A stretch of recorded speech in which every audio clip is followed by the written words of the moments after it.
Hello and welcome you to this channel India's Affairs by Divas Dwivedi, and today we are starting the current affairs MCQs of 12th May 2026 and जैसा कि आप देख सकते हो पहला question क्या है हम पढ़ लेते हैं. So consider the following statements regarding educational and religious rights under Indian constitution. Okay, 4 statements दिए गए हैं. पहला स्टेटमेंट क्या कहता है कि article 26 grants religious denomination right to manage religious affairs. आप हिंदी में भी पढ़ सकते हो यहाँ पे. वैसे भारतीय संविधान के अंतर्गत शैक्षिक एवं धार्मिक अधिकारों के संबंध में निम्नलिखित कथनों पर विचार कीजिए. जैसे यहाँ पर दिया हुआ है अनुच्छेद 26 धार्मिक संप्रदायों और धार्मिक मामलों का प्रबंधन करने का अधिकार प्रदान करता है. ठीक है, तो आर्टिकल 26 के बारे में दिया हुआ है सबसे पहले कि ये आपको right to manage religious affair के बारे में बताता है. स्टेटमेंट 2 पढ़ोगे. Article 30 provides minorities the right to establish educational institutes. Okay, या इंस्टीट्यूशंस. उसके बाद नंबर 3 दिखेगा स्टेटमेंट, आप दिखेगा आप पढ़ सकते हो यहाँ पर कि minority educational institutions are completely exempt from all government regulations. Okay, minority जितनी भी एजुकेशन इंस्टीट्यूशंस होती हैं उनको जितनी भी गवर्नमेंट रेगुलेशन है वो सारे उससे एग्जेम्प्ट होते हैं. ओके, तो ये यहाँ पर है कि एक इंपॉर्टेंट स्टेटमेंट अगेन यहाँ पर दिया हुआ है. इसके बाद क्या है, 4th स्टेटमेंट आप पढ़ सकते हो. The constitution permits reasonable restrictions on the right in the interest of public order and morality. तो ये 4 स्टेटमेंट दिए गए. सबसे पहले आप ये कोशिश करिए कि खुद से आंसर करने का. आप पॉज करिए इस लेक्चर को and then try to answer it and then will discuss it. Okay, तो देखो सबसे पहले तो क्वेश्चन ये बनता है कि ये जो क्वेश्चन है ये इसका सोर्स क्या है, राइट. तो आप जैसा कि देख सकते हो ये फंडामेंटल राइट के चैप्टर से पूछा गया और इसमें आपको ये 2 इंपॉर्टेंट राइट्स है, फंडामेंटल राइट्स हैं. पहला तो है that is right freedom of religion, जो कि आपको आर्टिकल 25 to 28 दिख जाएगा.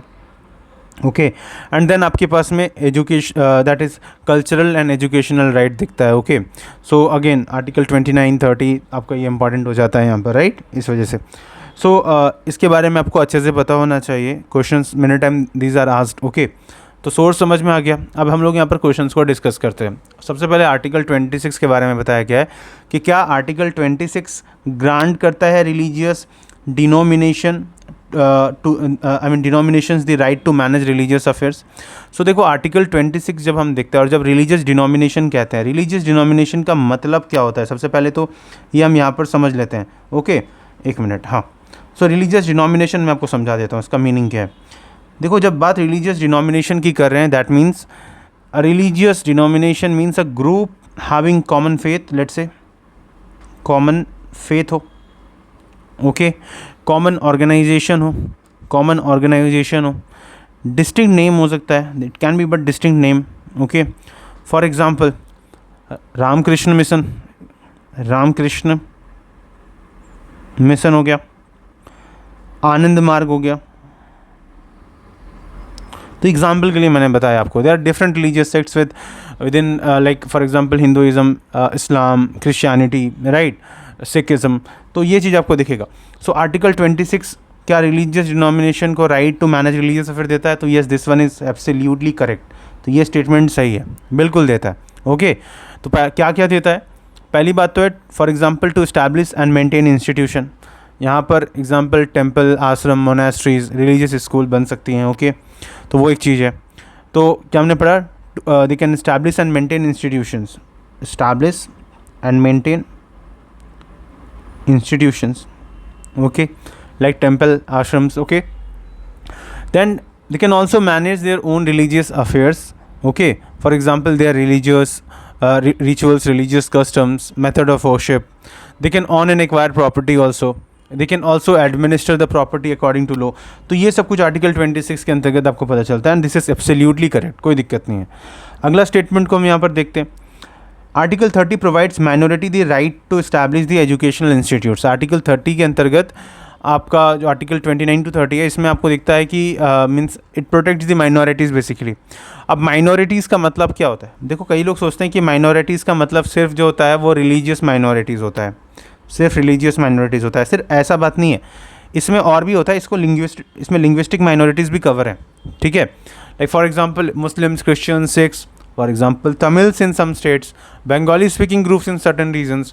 सो ये भी इसमें कवर हो जाते हैं. Okay, so article 30 gives us the basically gives us the idea that minority have the right to establish and administer their educational institutes. Okay, तो ये चीज़ यहाँ पर पता चलता है. अब यहाँ पर ओपन स्कूल हो सकता है, कॉलेज हो सकता है, they can preserve language, culture and even their religion also. Okay, so यहाँ पर क्या है, they provide the constitution try to provide the protection of minority identity, cultural education, ये सब कुछ यहाँ पर आपको मिलता है. फॉर एग्जांपल कई सारे क्रिश्चियन स्कूल्स एंड कॉलेजेस हैं, लिंग्विस्टिक माइनॉरिटीज़ हैं. ओके, तो वो एक चीज़ हो जाता है overall.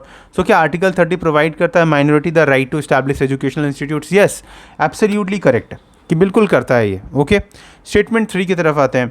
Minority educational institutes are completely exempt, पूरी तरीके से छूट रहती है गवर्नमेंट रेगुलेशन से. तो क्या ये चीज़ सही है कि कम्प्लीटली छूट रहती है? ओके, तो समझते हैं. सबसे पहले देखो, पहली बात तो ये है कि कॉन्स्टिट्यूशन क्या करता है, it protects the administration rights but does not protect the maladministration rights, which is to be clear. So यहाँ पर गवर्नमेंट जो है वो रेगुलेट कर सकती हैं एजुकेशनल स्टैंडर्ड्स को, क्वालिटी ऑफ एजुकेशंस को, टीचर्स क्वालिफिकेशन को. ओके, तो वो एक चीज़ है, तो ये चीज़ क्लियर होना चाहिए. ओके, सो क्या यहाँ पर पूरी तरीके से एग्जेम्पशन मिलता है? एंड याद रखना कि जब भी इस तरीके से कोई बहुत रिजिड स्टेटमेंट हो तो मैक्सिमम चांस रहता है कि वो गलत ही होगा.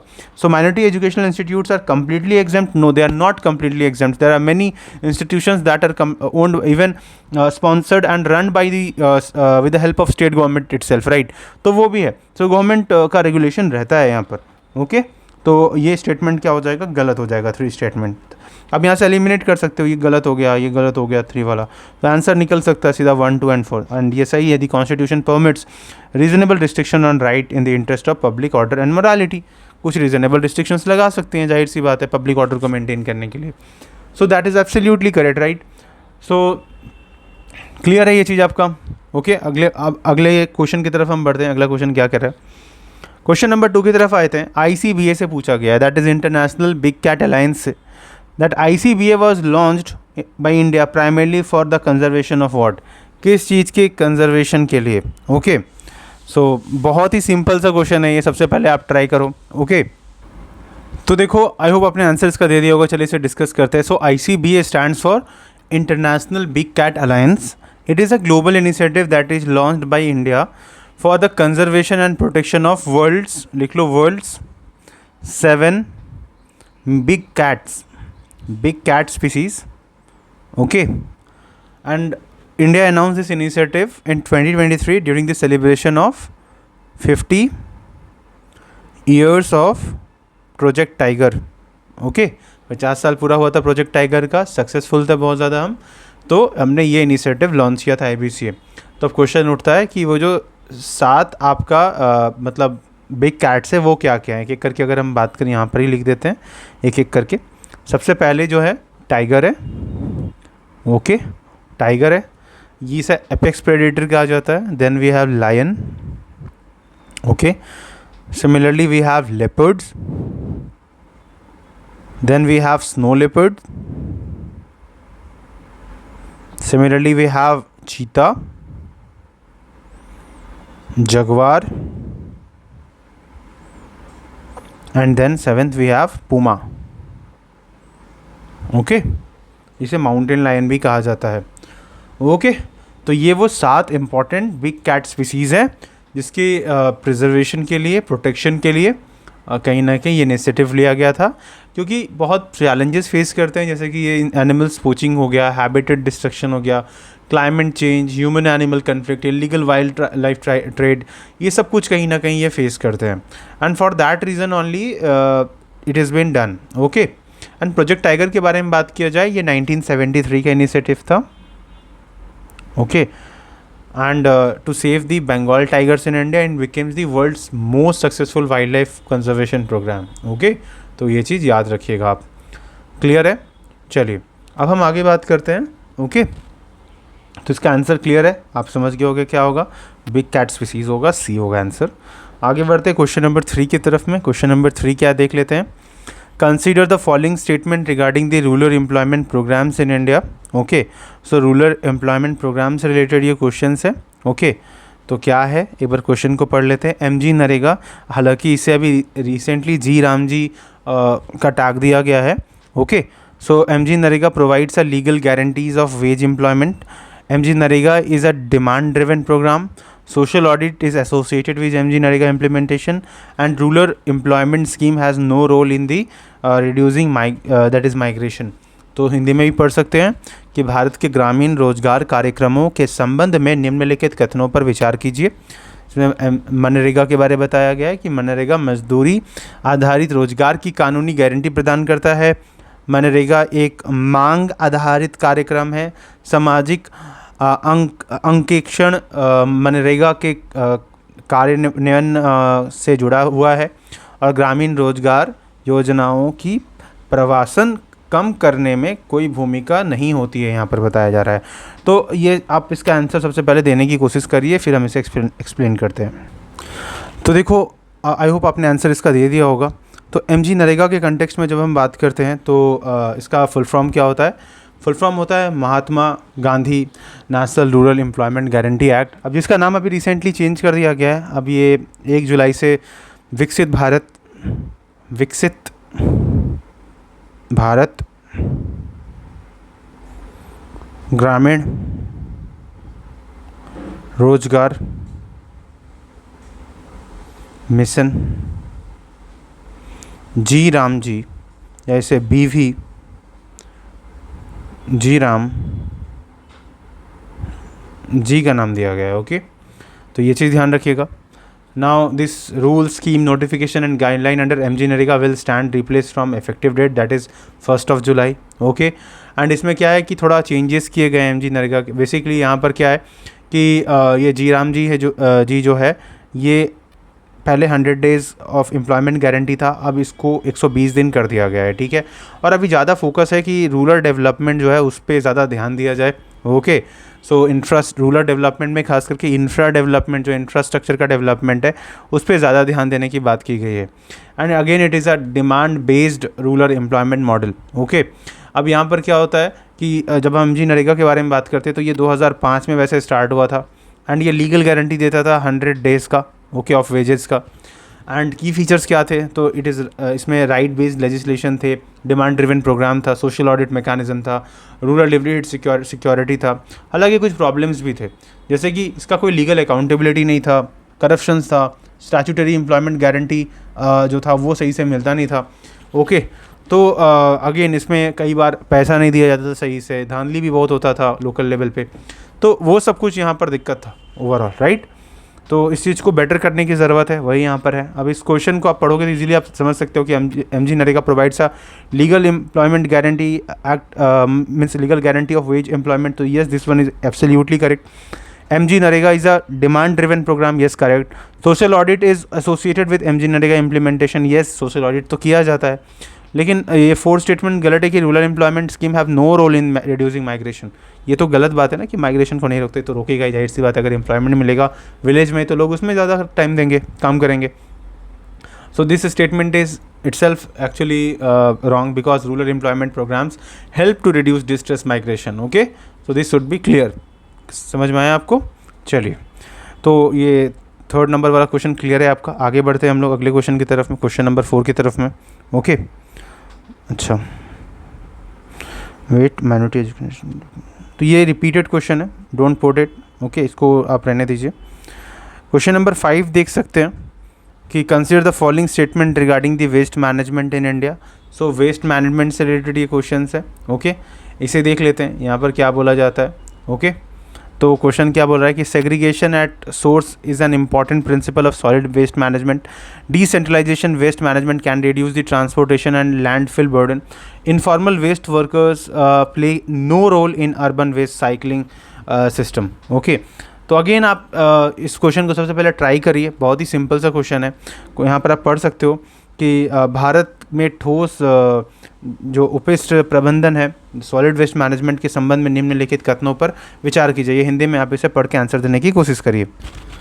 तो देखो, जब हम सॉलिड वेस्ट के बारे में बात करते हैं तो जैसे कि सॉलिड वेस्ट का मतलब क्या होता है? It means discarded solid material. Basically like हम अपने घर में देखते हैं, मार्केट एरिया में, इंडस्ट्रीज़ में, offices, hospital, right. Food waste हो सकता है, प्लास्टिक हो सकता है, paper, glass, right, metal, e waste हो सकता है।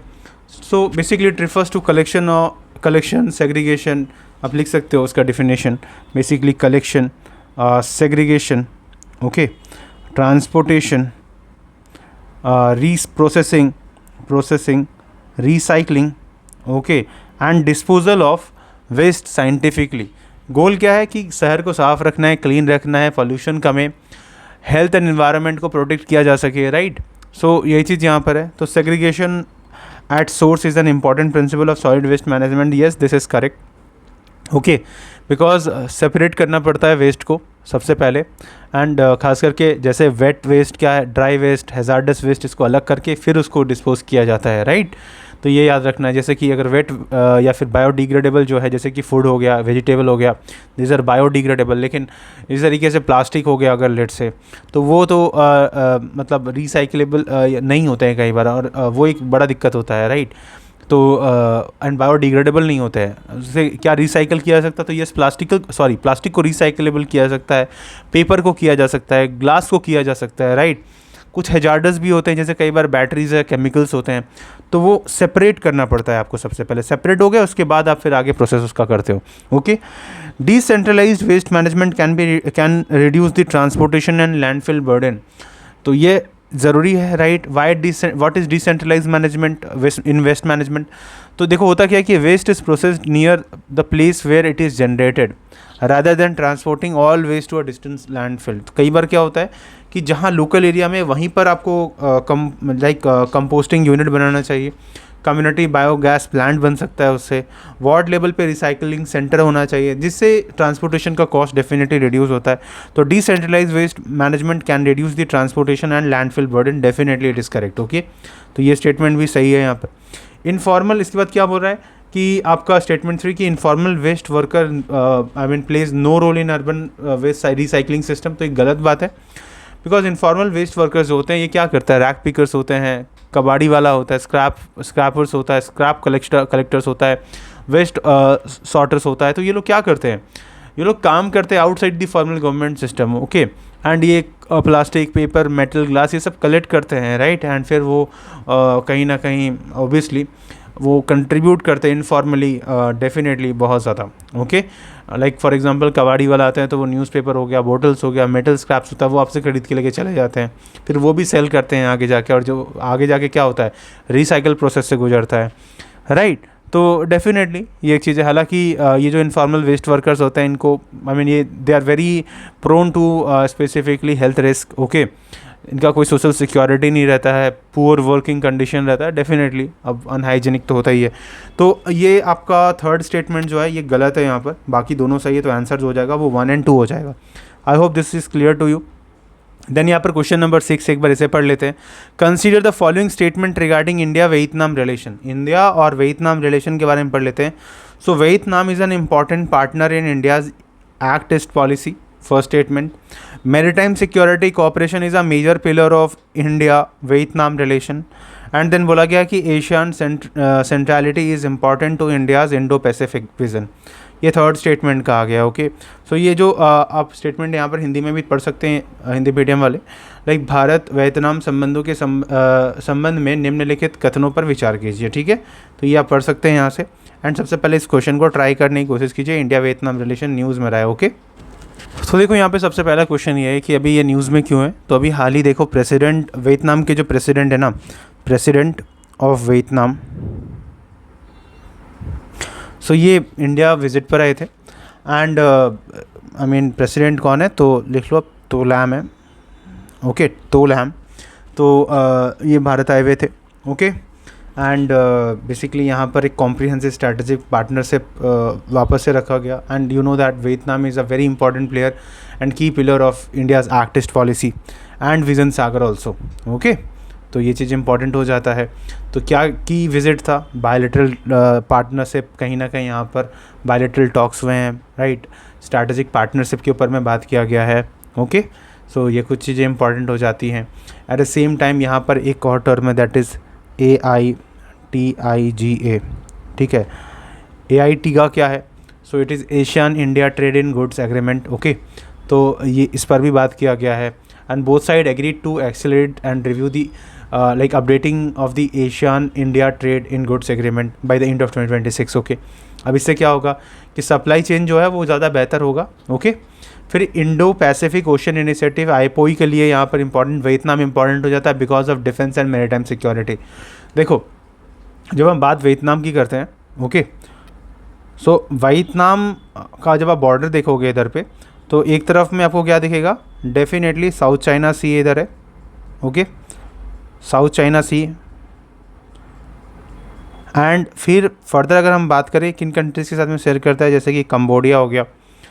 ओके, फिर आपका लाओस हो गया, ऊपर में चाइना के साथ में बॉर्डर शेयर करता है. तो ये इम्पॉर्टेंट हो जाता है. ओके, ऐसे आपको पता रहना चाहिए, this you should know.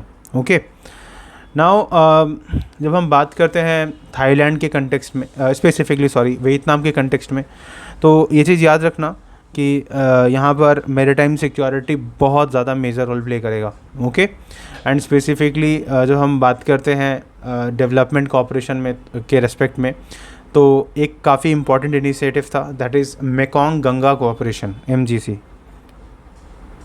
Mekong Ganga cooperation, ये याद रखना. तो अब इस क्वेश्चन को आप इजीली दे सकते हो आंसर कि Vietnam is an important strategic partner in India's act east policy. Yes, obviously maritime security cooperation is a major pillar of India Vietnam relation. Yes, just now we discussed. And then ASEAN centrality is important in India's Indo-Pacific vision. Yes, this is also correct statement. तो answer क्या हो जाएगा, 1, 2 and 3. So I hope this is very much clear to you, आपको अच्छे से समझ में आ गया होगा. सो आज का टॉपिक यहीं तक रखते हैं, and I hope you understood these questions. These are very very important. So daily practice बनाए रखिए, इस तरीके से प्रैक्टिस करते रहिए, डेफिनेटली इससे आपको बहुत पॉजिटिव आउटकम मिलेगा. Thank you so much.